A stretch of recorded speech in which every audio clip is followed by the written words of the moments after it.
Alex has got the platinum seat. Okay, all right, thank you very much. Carl, thank you. Okay, hi everybody. I'm David Grossman. Nice to have you all here. This is our real estate clinic. And we have a special guest tonight, Suzanne White Livermore. Suzanne has, or Susan, not Suzanne, right? Susan. Susan. Casual here. Okay, let's retake. No. All right. So anyhow, so Susan has started investing in real estate a few years back. Portfolio has blossomed. She does a lot of off-market stuff, which I think is very interesting because, you know, how do you find it? Like it's you know, you got to spend time in the trenches, right? Maybe. Or know the right people. Maybe. She's tanking your opening budget. And especially since she's not feeling 100% today, maybe just 99%. So appreciate you coming out. Next week we have, just to give you a brief preview, we have an architect coming out to talk about laneway housing, and I'm trying to line up an appraiser. I think we're going to start doing 2 presenters in a night, just because there is adequate time and, you know, adds a little more variety and so on. So thanks for all of you for coming. We have some regulars who are here. Appreciate you guys coming back, and we have some new people. So great when people bring their friends. So you probably we'll do intros later. Let's get on with the show. Okay. No pressure. She can We'll handle keep it. it casual. Yeah. Okay, so just one more brief thing. Save Me Dog Rescue is our charity. So far we've raised $180. It's $10. Thank you very much. Thank you. It's $10 admission per person. 100% of the proceeds go to Save Me Dog Rescue. First timers are free, but you know, you want to give to the charity, you can. We're not policing it, but you know, it's encouraged. We're going to have the person who runs the charity, she's going to come by maybe next week for 5 minutes, talk a little bit about what they do, because they do great work. And of course, approximately 8:30. So I'm going to do some mortgage stuff as well after your thing, because we have till roughly 8:30. Our sessions are normally interactive. You don't mind if people ask questions? Okay, so questions are welcome. I just have to remember what I was saying last. Yeah, you'll remember. Catch it, taking notes. Okay, so here's that. Okay, which way is the forward? Okay. Yeah, so just hit it on the right side, and it goes forward. Yeah. I'll Okay. stay back there for a minute. Okay, very good. Floor is yours. Thank you. Am I on the? I can't even see myself. Do you want me to stand over do you here? want a microphone? Not really. Okay. Unless you want me to. Well, if you guys can't hear her voice, do you want a microphone or not? No, she's fine. She's okay? right here. Okay. She's any closer, she's on anybody's I don't lap. So. wanna- I'm just gonna do this from the right, Sure. so I can stand right here. I might even use this to sit a little bit. All right, we're gonna make this really casual. Thank you, David, for inviting me out. I do a lot of these talks, and I'm big on doing these talks, mostly to give back. It's my way of giving back. I do investing in real estate full time, and I came from corporate world. In corporate world, I don't know what your experience was, but in corporate world, people kind of kept their cards really close to their chest, and it was kind of a competitive world. So when I came into real estate investing and people shared information freely, they told you their tricks and how they achieved different things, it was kind of a culture shock to me. And it's amazing to me the information that you can get in doing this kind of networking, and how important it is to, if you're going to be building a large real estate portfolio, things are going to go wrong, but there's no one out there that hasn't had some sort of experience. So finding seasoned investors is so key. And I just kudos to David to putting these events together. Now I've done that pitch on this is having seasoned investors on your team is really, really important. Let's talk a little bit about me. Susan White Livermore. I've been investing since 2006. I started in student properties, moved into pre-foreclosures. I've done rent to own. I've done second mortgages.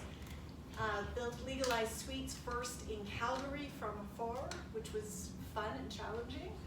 And then now my bread and butter is building legalized suites in Barrie and adding the twist of buying them off market. I buy them off market because you don't have competition. But there's a lot of really exciting reasons to be buying off market too, because I'll get into that. So a little bit about me. 3 kids. My new brand I've just rebranded to Millionaire Mom. Millionaire Mom is more, it's not about me being a millionaire, it's just like about the idea that you can have a real life and still invest in real estate, and it doesn't have to take over your world. And if you stick with it long enough, persistent long enough, you're gonna struggle not to build multiple millions of dollars in equity. And once you have that, that gives you a lot of choice. And the best part of owning real estate is the equity. For me, it's equity because that's the multi-million dollars that gives you the choice and the freedom to do whatever you really want in life. At any time, there's so many options that you can do with real estate. So I'm here to talk about off-market deals and taking a good deal to a great deal. So when I got involved in real estate 2 different ways. I started naive, green, didn't know what I was doing, didn't check the bylaws, nothing like that when I first started getting into real estate. Bought 3 properties, decided it was boring, and stopped buying in real estate investments. And then I went back into the market, stock market, and that was a lot more fun because every day you could go home and see where you did that day. That was great until 2008, 2009. And I realized, okay, there's something to this boring thing called real estate when I compared my stock portfolio compared to what my real estate market portfolio was doing. At the time in 2009, the properties didn't appreciate in value, but I was getting cash flow and mortgage pay down, and I controlled it. What I didn't like about the mutual funds and all the other stuff is I wasn't controlling it. So deciding that I wanted to really get into real estate, I thought, okay, maybe this time around I should really educate myself. So I went out and I educated myself. I learned how to do the rental, and I spent $40,000 to learn how to do multiple different streams. And one by one, I would practice each different strategy. And it wasn't probably until 2013 when I had taken the course in 2009 on how to find off-market deals. And I probably didn't start applying it until 2013. And I was using the exact same stuff that they had taught me how to use. And they looked something like, okay, they're not showing up. That's really weird. I wonder if I sent you the wrong one. Okay, well. Well, it doesn't matter. Can always wing it, right? Yeah. No one Weird. knows. Okay, they were really professionally done. The cards that I was sending out, they were cards, they were professionally done. They said, you know, are you in financial trouble? They were asking. I literally took what they had designed and sent it out to a bunch of homes. Well, didn't work out too well. I was either getting no response, not the product that I wanted, or people were calling me with, who are you? You're trying to take advantage of people. that kind of angry attitude, and I have a feeling I'm gonna have to wing it all the way through. But that's okay, I can do that. You're doing great.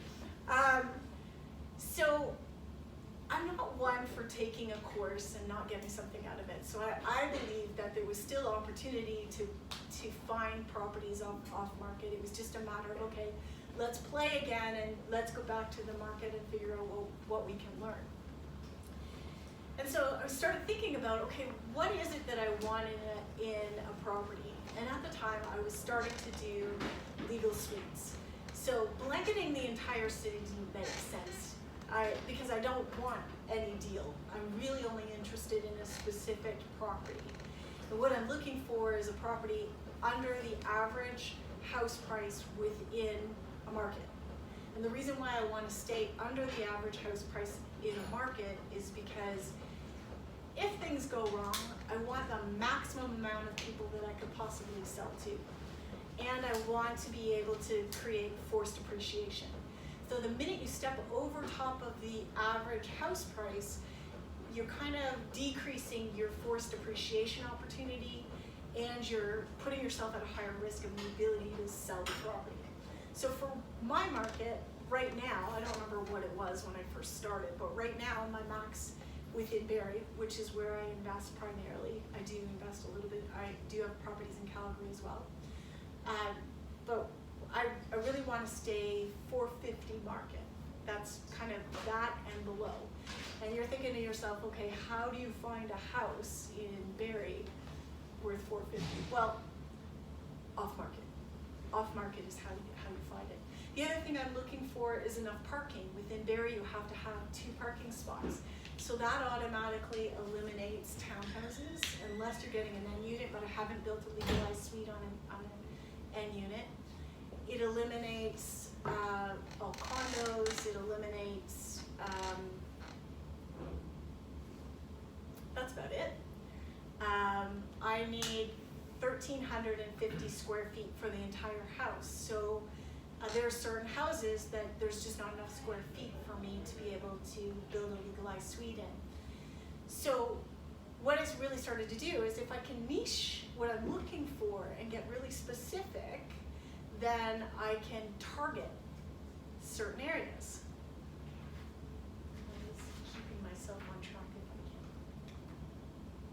can. What am I looking for in a property? So I want to niche it. So I define those things. I want to stay away from condo fees.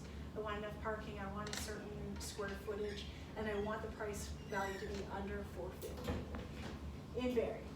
And then where can I find most of these? So we literally, with my assistant, we took out a map and we started targeting streets that fit my criteria. Because when you do off-market deals, you have to do entire streets. You have to do a entire mail carrier's route. So picking specific streets is what I ended up doing. And I literally have about 10 streets, and only 10 streets in Barrie that I focus on. So you're thinking, okay, well, wow, that's really shrinking your market. How do you find deals all the time? Oops, going the wrong way.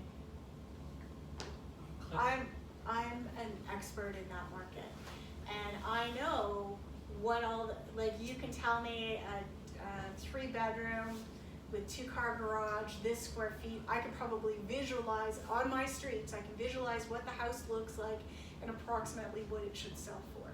So my job every day is to keep on my 10 streets is to keep my ears to the ground. What are those properties selling for? What are they renting for? And that's where my investor partners, not competition, my investor partners are so key.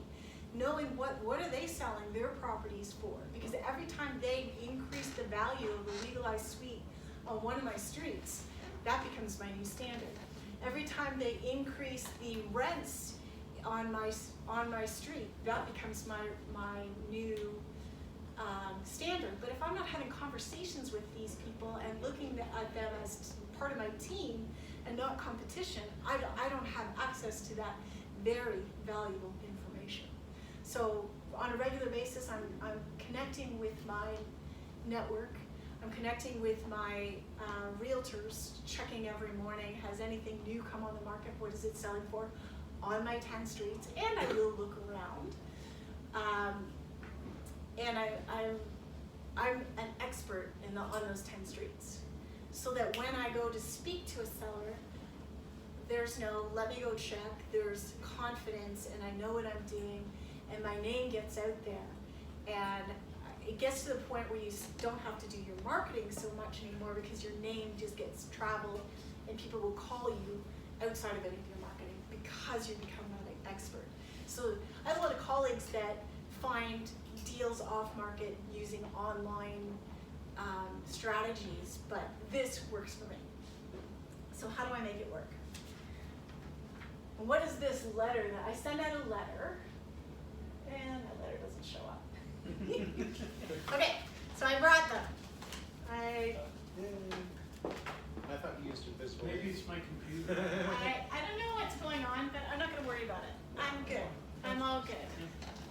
So I got, it's always in hot pink. That's my brand. Here, branding. There's a copy. You'll notice it's handwritten. I don't know why these are in white. I would never send these out, but somehow we got them in white. But I always send them out in hot pink because you're trying to brand yourself. Well, don't send it out in hot pink. Hot pink your color. How do people contact you? How do people contact me? My number's on there. Oh, okay, gotcha. I was looking right at the box. Okay, Okay, let's look at this together. You know what? I'm just gonna let this thing go. Same thing. So I am very open and it's handwritten. It must be handwritten. I think removing the professional piece of it makes them stop thinking it's a corporation and that they're going to be taken advantage of. And you're a face. They can Google me and see me online. So I actually tell them who I am, that I'm an investor. The reason I want to tell them that I'm an investor is that if they're trying to get top dollar, I want them to understand I'm probably not going to get that from me, so why don't call me. I don't want to get a million phone calls. I only want to get quality phone calls, and for the most part, I do. You'll see that I'm very specific on what I'm looking for with a little box beside it. I took a niche marketing course and they said self-select as much as you possibly can get people to self-select. Yes, that's me, that's me, that's me. There's a higher chance that they're going to connect and call you. And then I talk about what I can do for them. So fair price, quick closing, no realtor fees, and flexible closing. And then I just give them my number. This works a lot better than professional stuff does, but it has to be handwritten. I get questions of, do you actually handwrite them? No. I write it on a lined piece of paper, take it to Staples, have it photocopied. I mean, practical questions, I will answer that. I do get that photocopied onto pink paper, and they will fold it for you. You always want to make sure that the handwritten part is, a piece of the handwritten part is facing out so that they can see that it's handwritten something to their door. So you don't write each one separately? I get that question though. I It's do your get that case, question. baby. Yeah. Where's the questions? You ask the wait or we ask? You know what? Because this isn't working, let's free for all.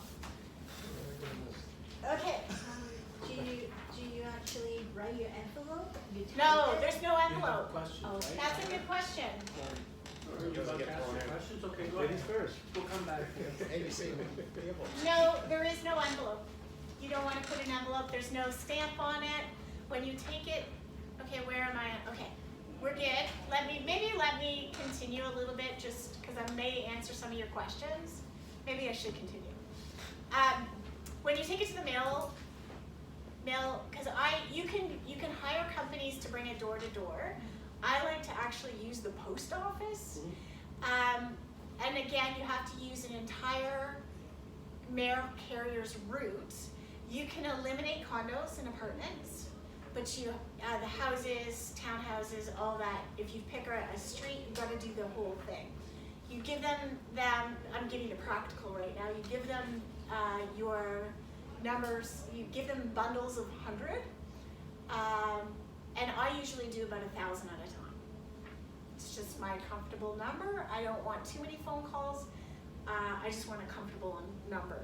Okay, I'm sorry, but I would really like to know what Ira was gonna ask. Because Okay, I'm go ahead. afraid that he may forget. No, okay, well, the question is, if you say you do 1,000 times, how many times do you hit the same street over and over? I might hit them 2-3 times in a year. All right. Other question is, what does, you say you buy below market pricing or below? Yeah, What does the that average, the mean? median. The Yeah. average. What does that mean to you? Actually, I probably buy maybe 10% below the average. So, whatever your real estate board will put out what the average price is within your city, make sure you're buying below that, and sometimes 10-20% below that. Have you knocked doors yourself on those streets? No. Have you ever thought about it, or? I'll go for a walk and I'll drop off a letter, but no. I'm too protective of my time. I really try and work no more than 15 hours a week. I know that sounds crazy, but if I'm knocking on doors, that's cutting into my time significantly. I'd rather them call me than me be knocking on the doors. Now, I have colleagues that have done that. I don't personally think that's a great use of my time. And what's the overall feel you get when someone calls you and they want to talk to you, and why would they sell to you below?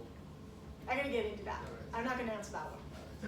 Because I think people have an expectation of what they're calling for, Yeah. and that's a misconception.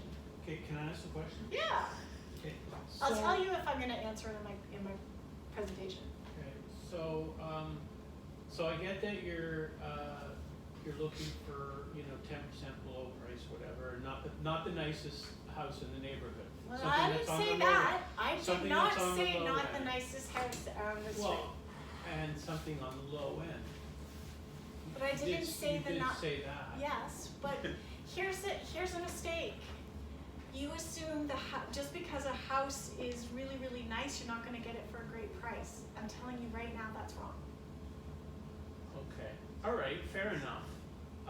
And I have a So, picture okay, but to what show are you you. doing, to add value? That's the question that I really would like to ask you. Okay, How are let you- me finish my presentation. Okay, fair Add enough. value to who? To the seller. the property. You're buying the Okay, property, yeah. 10% I'm building below it the into a big legalized deal. suite after the fact. Okay, so that's what I want, That's why hear I'm more looking about for that. those specific types of properties, because I build them into legalized suites after the fact. Okay, so how does that impact the value?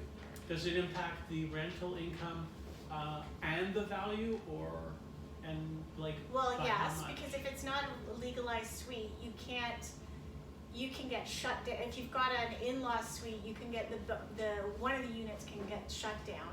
You're not, you as a mortgage broker know that if it's not legal, you can't get both, you can't use the Yeah. rent on both. Well, that's And it's- that's not true in alternative lending. Okay, traditional lending. Yeah, banks will But want, you could will get want shut down at any a time. license.